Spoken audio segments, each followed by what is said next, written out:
Bonsoir. Savez-vous que 50% des strabismes précoces vont éviter la chirurgie grâce au Botox? Je dis Botox parce que seul le Botox a l'AMM en strabisme. Je te cache ou ça va, tu vois? Non, c'est bon, c'est bon. Cette petite fille présente... Je me mets où alors? C'est bon? Cette petite fille présente un strabisme convergent. Convergent parce que l'œil est dévié vers l'intérieur. Précoce, alors classiquement c'est un strabisme qui survient avant 6-9 mois. Et puis vous voyez qu'elle adopte une position tournée de la tête pour adopter une fixation croisée. Pour regarder sur son côté gauche, elle va utiliser son œil droit en tournant la tête du côté droit.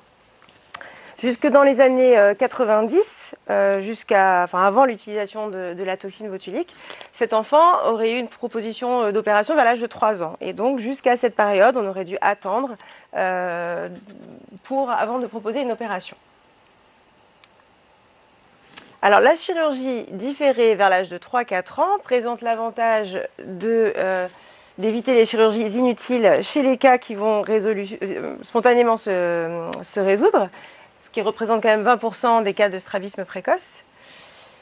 Mais cela veut dire que la famille doit patienter 2-3 ans avant de voir une proposition thérapeutique pour son enfant, sachant que l'acceptation d'un strabisme pour des parents n'est pas toujours facile.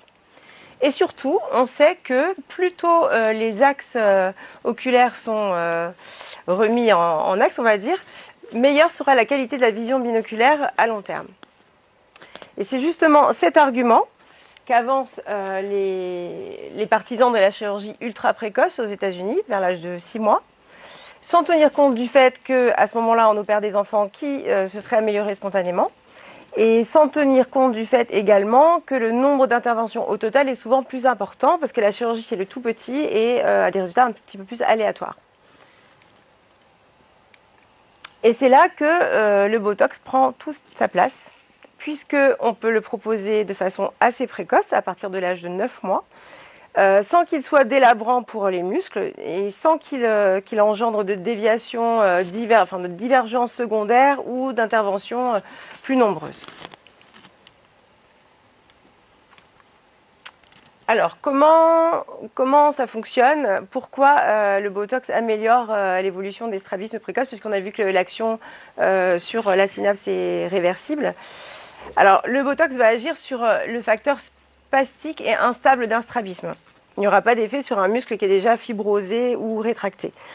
Et donc, il a une efficacité si on agit avant l'anatomisation du strabisme, de la déviation strabique, sur un muscle qui n'est pas encore remanié. Et aussi pendant la phase de plasticité neuronale, parce qu'on sait que jusqu'à l'âge de 3 ans, il y a une certaine plasticité du système oculogire et on pense qu'il y a une sorte de feedback. En ayant une action sur le système périphérique musculaire, le fait de redresser les axes oculaires et de les mettre plus droits fait qu'il y aurait un feedback au niveau du système oculogire immature et que le strabisme, quand l'effet de la toxine s'amoindrit, ne revient pas à l'état initial. Voilà comment on pense que les choses fonctionnent.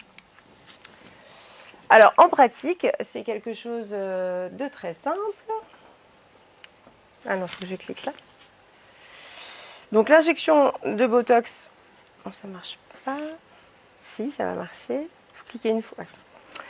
Donc, cette injection se réalise très simplement, déjà en ambulatoire, sous anesthésie générale, bien entendu, chez l'enfant, sans intubation. Le geste va durer à peu près un quart d'heure sur les 2 muscles droits médiaux. Et en fait, on effectue une petite ouverture de la conjonctive en regard du muscle. Vous verrez qu'on prend le muscle sur un crochet et sous le contrôle de la vue, on injecte très lentement la toxine botulinique. Donc nous, on est dans des très petites doses, 3 à 5 unités dans le strabisme précoce par muscle.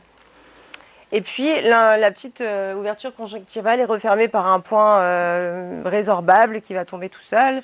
Et puis il y a un petit traitement pendant une semaine, des gouttes anti-inflammatoires et antibiotiques. Donc il n'y a pas du tout de douleur en post-opératoire. C'est un geste qui est facile et bien vécu. Donc c'est une aiguille très fine de 30 gauche. Mais en ophtalmo, on est dans des toutes petites aiguilles, des toutes petites doses. Peut-être avancer un petit peu, juste que vous voyez l'aiguille.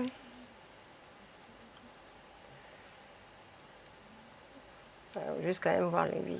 Voilà, vous voyez le muscle, un petit peu les fibres musculaires, et puis l'injection directement. Voilà.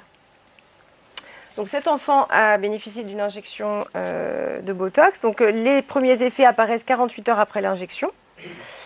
Ils sont maximum autour de 10-15 jours après l'injection. Et puis là, vous voyez qu'il y a une divergence oculaire. Donc ça, c'est l'effet qu'on souhaite, qu'on recherche. Ça veut dire que la toxine est efficace. Vous notez également un ptosis chez cet enfant. Donc le ptosis, c'est l'effet secondaire assez fréquent, 50 à 70% des cas, imprévisible, qui est dû à la diffusion de la toxine vers le muscle releveur de la paupière. Donc il est très important de bien expliquer aux parents qu'ils doivent relever légèrement la paupière de l'enfant avec un petit stéristri par exemple, pour bien dégager l'axe optique, sinon il y a un risque d'amblyopie. À cet âge, il suffit que l'axe visuel soit obturé quelques jours, 1 ou 2 semaines, pour que la vision baisse par déprivation visuelle. Le ptosis a toujours un effet bien sûr limité, comme tout effet secondaire du Botox, au maximum 4 à 5 semaines, grand maximum. En général, c'est plutôt 2 à 3 semaines. Alors, depuis les recherches d'Alan Scott dans les années 70, il y a eu de nombreuses études qui retrouvent une efficacité très importante. De 60 à 80% des cas de strabisme vont avoir un succès, c'est-à-dire qu'ils n'ont pas besoin d'opération. Donc le strabisme est tellement minime suite à 1 ou 2 injections de Botox qu'il n'y a plus d'indication opératoire, contre 20% d'évolution naturelle. Donc l'intérêt est vraiment flagrant et là encore, il n'y a pas d'AMM dans cette indication, puisque vous voyez qu'il y a une limite d'âge, c'est à partir de l'âge de 12 ans qu'il y a l'AMM, pour le Botox uniquement. Mais on est vraiment dans les cas où l'utilisation est, comme pour les dystonies, comme disait Caroline, une utilisation très fréquente dans tous les centres de stravologie pédiatrique. On utilise le Botox dans cette indication, malgré l'absence d'AMM. Alors, strabisme de l'enfant égale risque d'amblyopie. Donc avant de discuter Botox, chirurgie, ce qui prime, c'est la prise en charge médicale. Et c'est lunettes la plupart du temps. Et si besoin, une occlusion de l'œil fixateur pour stimuler l'œil strabique et c'est pour que cet œil strabique ait une acuité visuelle aussi bonne que l'autre œil. C'était pour le rappel, puisque c'est ce qui est le plus important pour nous, stravologues. Alors cette jeune fille, que j'ai vue déjà il y a une bonne dizaine d'années, avait malencontreusement sur une piste de ski rencontré un sapin. Et donc, heureusement, le traumatisme crânien qu'elle a eu n'a engendré qu'une diplopie qui était majorée, le regard vers la gauche. Vous voyez la limitation d'abduction à gauche en raison d'une paralysie du 6 gauche. Alors, elle a bénéficié d'une injection de toxine botulique dans son muscle droit médial gauche. Pourquoi ? Alors, quelle est l'évolution naturelle normalement d'une paralysie du 6 en l'absence de récupération spontanée rapide, ce qui survient quand même souvent ? En fait, ce qui se passe, c'est que avec le temps, déjà, je vais vous parler de la loi de Sherrington. Chaque mouvement oculaire dépend d'un couple musculaire, un agoniste, un antagoniste. Donc l'agoniste se contracte, l'antagoniste se relâche. Et donc d'après la loi de Sherrington, quand un muscle est paralysé, l'antagoniste va se contracter, se contracturer, et au fur et à mesure du temps, en l'absence de récupération, il va y avoir une fibrose de ce muscle. Donc dans le cas d'une paralysie du muscle droit latéral, en rapport avec une paralysie du 6, le droit médial va au fur et à mesure se contracter, se fibroser. Et même en cas de récupération de la paralysie du 6, le strabisme paralytique peut rester à terme et ne pas récupérer complètement à cause de cette fibrose. Donc en agissant sur le muscle droit médial hyperactif, par la toxine botulinique, on rétablit l'équilibre de force entre les deux muscles, ce qui fait que à terme, en cas de récupération de la paralysie, il n'y aura pas de fibrose du droit médial et donc on pourra avoir une récupération complète. Donc le pronostic à long terme sera meilleur. Et surtout, ça permet de rééquilibrer, donc de remettre l'œil dans l'axe. Et donc le patient, pendant la phase d'attente, parce qu'on attend 6 à 12 mois pour voir si la paralysie va récupérer spontanément, et cette attente est très difficile pour les patients. Et donc pendant cette phase, on va rééquilibrer, remettre l'œil droit devant, et il n'y aura pas besoin d'avoir une occlusion sur un œil pour éviter la diplopie ou de tourner tout le temps la tête. Donc on va améliorer énormément son confort. Donc cette jeune patiente a le petit ptosis qu'on observe puisqu'elle a eu le Botox et elle a eu l'effet secondaire du ptosis, qui était plutôt un effet secondaire esthétique, il n'y avait pas de gêne fonctionnel. Et puis elle a pu récupérer rapidement, complètement. Il y a une récupération de sa paralysie et comme on avait fait le Botox, il n'y a pas eu de conséquences de fibrose, elle a récupéré complètement. Donc il faut savoir que l'utilisation du Botox dans la paralysie du 6 permet aux patients d'avoir un énorme confort pendant toute cette attente avant donc soit récupération ou en absence de récupération, on propose une chirurgie au patient, mais on ne peut pas le faire avant 6-12 mois et donc on est bien content d'avoir le Botox à proposer pendant cette phase difficile pour le patient. Voilà, et pour terminer, le Botox peut nous aider aussi dans certaines chirurgies. Donc cette dame avait une paralysie du 6 complète post-traumatique à gauche. Et malheureusement, après plus d'1 an, il n'y avait vraiment aucune récupération.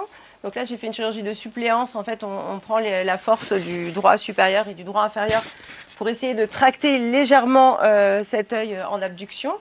Ce qui permet de lui récupérer une vision simple, tête droite sans torticolis, une toute petite abduction. Et dans ces cas-là, on s'aide avec une injection de Botox dans le droit médial qui va potentialiser l'effet de cette chirurgie de transposition.